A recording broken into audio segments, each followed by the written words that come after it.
다 국회의 2025년도 예산안 심의.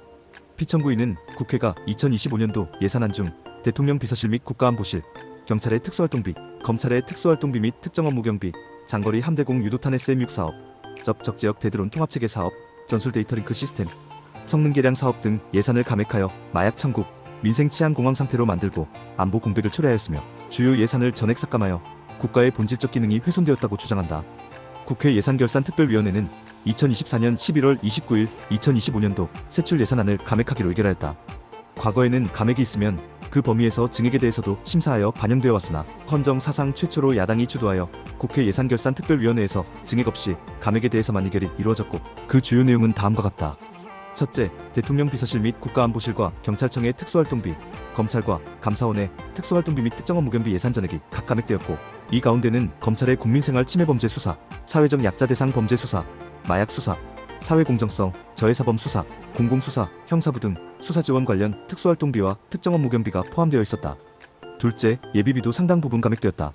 셋째, 유전개발사업 출자 사업 일명 대왕고래 프로젝트 관련 예산, 민관합작선 진원자로 수출기반 구축 R&D 사업 관련 예산, 개인기초연구 R&D 글로벌 매칭형 사업 관련 예산이 각 대폭 삭감되었으며 양자과학기술 글로벌 파트너십 선도대학 지원 R&D 사업 관련 예산, 바이오 의료기술 개발 R&D 사업 관련 예산, 전공의 수련환경, 혁신지원 사업 관련 예산도 각 감액되었다. 그러나 2025년도 예산안은 정부가 2025년에 지출할 예산에 관한 것이므로 2024년 예산을 집행하고 있었던 이 사건, 계엄 선포 당시에는 국가의 존립이나 헌법질서, 사회질서, 행정 및 사법 기능의 수행에 현실적으로 영향을 미치고 있었다고 볼 수 없다. 더욱이 이 사건 계엄 선포 당시 국회는 정부가 제출한 2025년도 예산안을 심의하고 있었을 뿐 이에 관하여 본회의 의결이 이루어진 상태도 아니었다. 국회 예산결산특별위원회에서 2025년도 세출 예산안을 감액하는 내용의 수정안이 2024년 11월 29일 가결되었으나 2024년 12월 2일 국회의장의 요청으로 본회의 의결로 나아가지 아니하고 2024년 12월 10일까지 여당과 야당이 계속하여 예산안에 관한 논의를 진행하기로 한 상황이었다.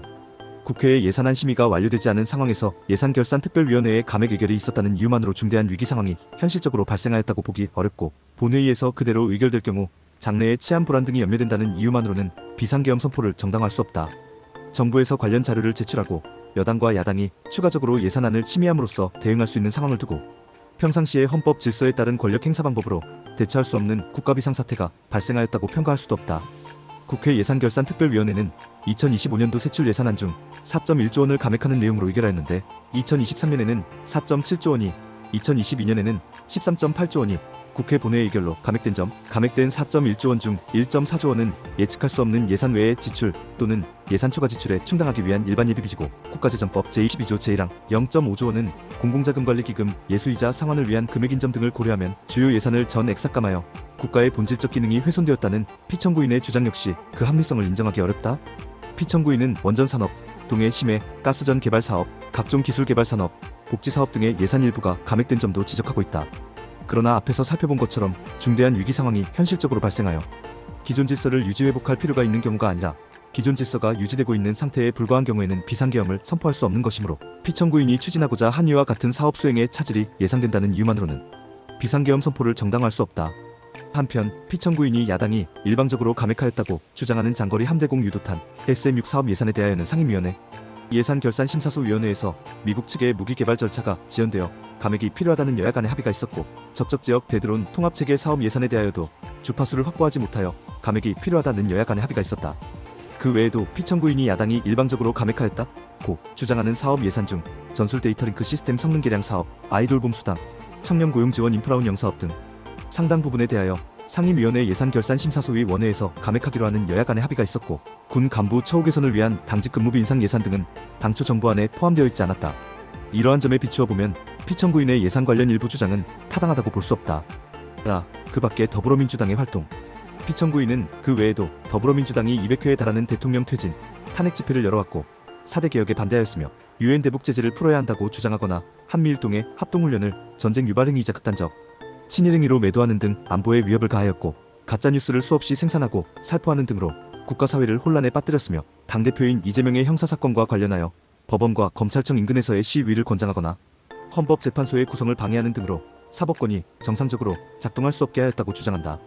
또한 피청구인은 더불어민주당의 목적이나 활동이 민주적 기본질서에 위배되므로 헌법 제8조 제4항에 따라 정당 해산 심판을 받아야 할 상황이라고도 주장한다. 오늘날 민주주의 체제는 기본적으로 대의제를 채택하고 있고 다양한 정치적 이념과 가치관을 추구하는 여러 정당들이 사회의 공적인 갈등과 정치적 문제를 둘러싸고 각자의 대안과 해법을 제시하는 과정에서 다수 국민의 지지를 얻는 정당으로 하여금 주어진 시한 속에서 국정의 주도권을 행사하도록 보장하는 절차로 운영된다. 논리와 정당성의 우위를 통해 지지를 확보하려는 정당들의 경쟁 속에서 사회의 민주적 발전을 이룩하고자 하는 복수정당 체제가 그 기본 바탕이 된다. 헌재 2014년 12월 19일 1013원다일 참조. 따라서 대통령 및 여당과 다른 정치적 이념과 가치관을 추구하는 야당이 정부를 비판하고 견제하는 역할을 하는 것은 민주주의 체제에서 반드시 보장되어야 할 정당의 활동에 속한다. 더불어민주당이 피청구인과 다른 정치적 견해를 표시하거나 피청구인의 정책을 비판하고 피청구인의 권한 행사를 견제하거나 피청구인의 퇴진을 요구하는 것은 헌법상 보장되고 있는 대의민주주의와 복수정당 체제를 고려할 때 비상계엄을 정당화할 수 있는 이유가 될 수 없다. 피청구인의 주장과 같이 더불어민주당이 허위사실을 공표하는 등의 행위를 하였다고 하더라도 그 행위가 초래할 수 있는 사회정치적 혼란은 현행법이 마련하고 있는 국민의 자유롭고 공정한 토론을 보장하기 위한 다양한 제도적 장치를 통하여 충분히 대처할 수 있는 것이므로 형법 제307조 제2항, 공직선거법 제82조 2사, 제96조, 제110조, 제110조 2, 제250조 등 그와 같은 행위가 평상시의 헌법 질서에 따른 권력 행사 방법으로 대처할 수 없는 국가 비상사태를 발생시킨다고 볼 수 없다. 피청구인은 더불어민주당 대표 이재명이 자신의 형사사건에서 재판 지연 전략을 쓰거나 법원과 검찰청 인근에서의 시위를 권장하고 더불어민주당이 헌법재판소의 구성을 방해하는 등으로 사법권이 정상적으로 작동할 수 없게 하였다고도 주장하나 그것이 사실이라고 하더라도 그로 인하여 전시사변에 준하는 국가 비상사태로 사회 질서가 극도로 교란되어 사법 기능의 수행이 현저히 곤란한 상황이 발생하였다고 볼 수 없다. 나아가 피청구인의 주장처럼 더불어민주당의 목적이나 활동이 민주적 기본 질서에 위배된다고 하더라도 그와 같은 사유는 비상계엄 선포를 정당화할 수 없다. 헌법 제8조 제4항의 정당해산 심판제도는 모든 정당, 특히 그 중에서도 정부를 비판하는 역할을 하는 야당의 존립과 활동은 최대한 보장되며 설령 어떤 정당이 민주적 기본 질서를 부정하고 이를 적극적으로 공격하는 것으로 보인다 하더라도 국민의 정치적 의사 형성에 참여하는 정당으로서 존재하는 한 우리 헌법에 의해 최대한 두텁게 보호되므로 단순히 행정부의 통상적인 처분에 의해서는 해산될 수 없고 오직 헌법재판소가 그 정당의 위헌성을 확인하고 해산의 필요성을 인정한 경우에만 정당 정치의 영역에서 배제된다는 헌법 제정자의 규범적 의지를 표현한 것이기 때문이다. 헌재 2014년 12월 19일 2013원다일 참조. 부정선거 등 피청구인은 부정선거 의혹을 해소하기 위하여 이 사건 계엄을 선포하였다고도 주장하나 단순히 어떠한 의혹이 있다는 것만으로 전시사변에 준하는 국가 비상사태로 사회 질서가 극도로 교란되어 행정 및 사법 기능의 수행이 현저히 곤란한 상황이 발생하였다고 볼 수는 없다. 피청구인은 선관위가 헌법기관이고 사법부 관계자들이 위원으로 있어 영장에 한 압수수색이나 강제수사가 사실상 불가능하여 달리 부정선거 의혹을 해소할 방법이 없었다는 취지로 주장하나 선관위는 선거소송에서 법원의 현장 검증에 응하여왔고 수사기관의 압수수색에도 응하여왔다. 부정선거 의혹은 선거소청 또는 선거소송을 통하여 해소할 수 있고 공직선거법 제219조, 제222조, 공직선거법은 법령에 의하지 아니하고 투표함을 열거나 투표를 위조하거나 그 수를 증감하는 등의 경우에 처벌하도록 규정하고 있으므로 공직선거법 제243조, 제249조 등 이러한 의혹에 관하여는 형사 절차를 통하여 실체적 진실을 밝힐 수 있다. 한편 피청구인은 선관위가 국가정보원이야 국정원이라 한 달의 보안 점검을 받으면서 전체 시스템 장비의 약 5% 정도만 점검에 응하였고 나머지는 불응하였다고 주장한다. 그러나 선관위는 2023경 7경부터 2023년 9월경까지 국정원의 보안 점검을 받으면서 점검 대상으로 요청된 장비를 전부 제공하였다. 피청구인이 주장하고 있는 혹 중에는 2020년 실시한 제21대 국회의원 선거에서 접힌 흔적이 없는 투표지, 접착, 재가 묻어있는 투표지, 투표관리관인 인형이 뭉개진 투표지 등 의혹이 제기되어 이미 검증 감정을 거쳐 법원의 확정 판결로 그 의혹이 해소된 것들도 포함되어 있다.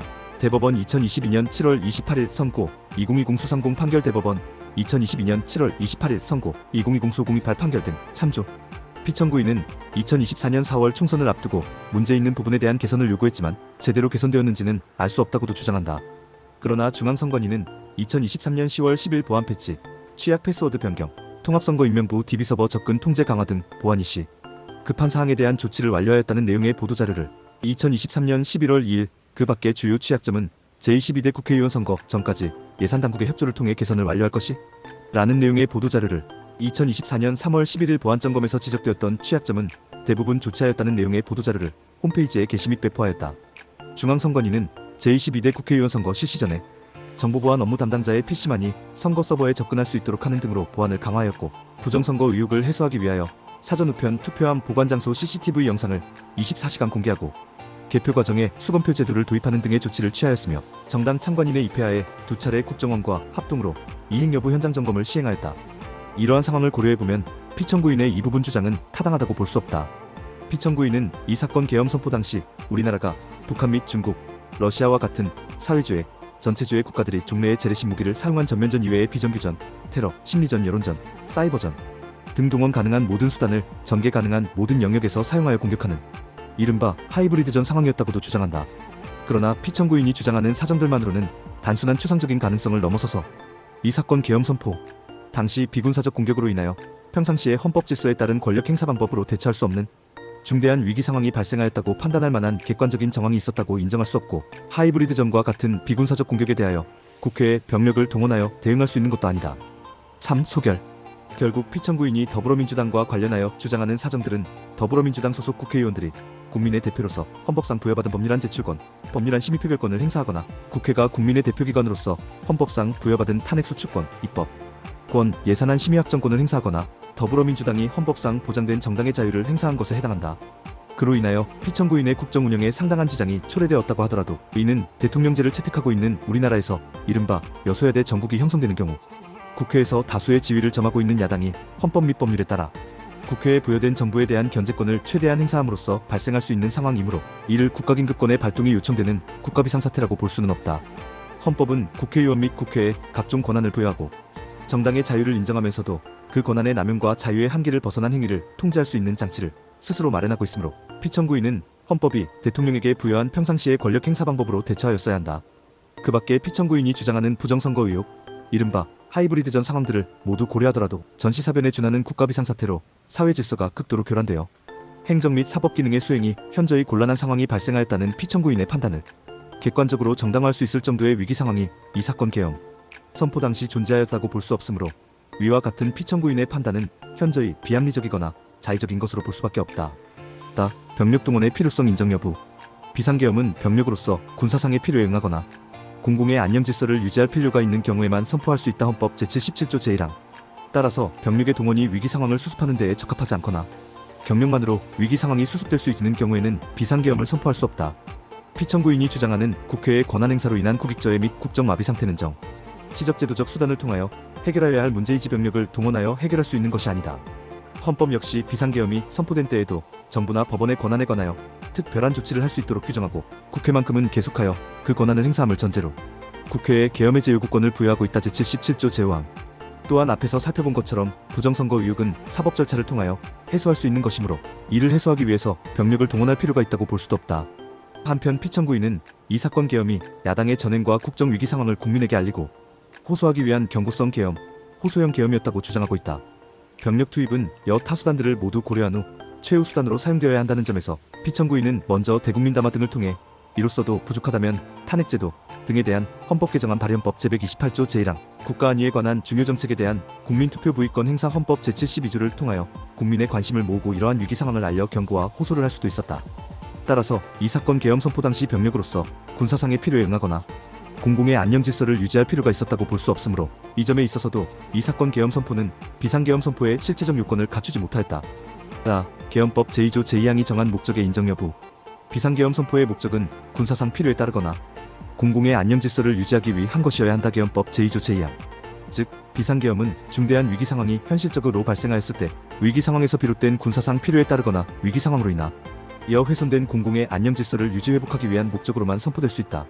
피청구인은 이 사건 계엄이 야당의 전횡과 국정 위기 상황을 국민에게 알리고 호소하기 위한 목적으로 즉각적인 해제를 전제로 하여 잠정적 일시적 조치로서 선포된 경고성 계엄 또는 호소형 계엄이라고 주장하는데 이러한 주장만으로도 피청구인 이 사건 계엄을 중대한 위기 상황에서 비롯된 군사상 필요에 따르거나 위기 상황으로 인하여 훼손된 공공의 안녕 질서를 유지하기 위하여 선포한 것이 아님을 알 수 있으다. 또한 뒤에서 보는 것처럼 피청구인은 이 사건 계엄을 선포하는 것에 그치지 않았다. 피청구인은 헌법의 근본 원리를 위반하고 국민의 기본권을 광범위하게 침해하는 이 사건 포고령을 발령하게 하였다. 피청구인은 국회의 헌법상 권한 행사를 막을 내도록 국회에 경력을 투입시켜 국회 출입을 통제하였고 병력을 투입시켜 본회의장에서 국회의원들을 끌어내라고 지시하였으며 정당의 활동을 제약할 의도로 주요 정치인에 대한 필요시 체포할 목적의 위치 확인 지시에 관여하였다. 피청구인은 병력을 동원하여 부정선거, 의혹을 해소하기 위한 목적으로 중앙선관위를 압수수색할 것을 지시하였고 필요시 체포할 목적으로 행해진 법조인에 대한 위치 확인 지시에도 관여하였다. 이에 더하여 피청구인이 계엄 해제에 적어도 며칠 걸릴 것으로 예상하였는데 예상보다 빨리 끝났다고 밝힌 점, 이 사건 계엄이 경고성이라는 점을 무회의의 구성원들이나 군인들에게 알리지 않은 점 등을 고려하면 피청구인이 단순히 국민에게 호소하기 위한 목적으로 이 사건 계엄을 선포한 것으로 볼 수는 없다. 경고성 계엄 또는 호소형 계엄이라는 것은 존재할 수 없다. 비상계엄이 선포되는 즉시 피청구인은 평상시에 허용되는 범위를 넘어서서 국민의 기본권을 제한하고 정부나 법원의 권한에 관하여 특별한 조치를 할 권한을 보유하게 된다. 헌법 제77조 제3항 피청구인의 별도의 지시가 없더라도 계엄법에 따라 계엄 업무를 시행하기 위하여 계엄사령부가 구성되고 제5조 제2항 계엄사령관은 계엄지역의 모든 행정사무와 사법사무를 관장하면서 행정기관 및 사법기관을 지휘감독하게 된다. 제7조 제1항 제8조 제1항 중대한 위기 상황을 병력으로서 극복하는 것이 비상계엄의 본질이므로 그 선포는 단순한 경고에 그칠 수 없는 것이다. 따라서 이 사건 계엄이 경고성 계엄 또는 호소형 계엄에 불과하다는 피청구인의 주장은 받아들일 수 없다. 소결 이 사건 계엄 선포는 헌법 제77조 제1항 및 계엄법 제2조 제2항을 위반한 것이다. 영상이 도움되셨다면 구독과 좋아요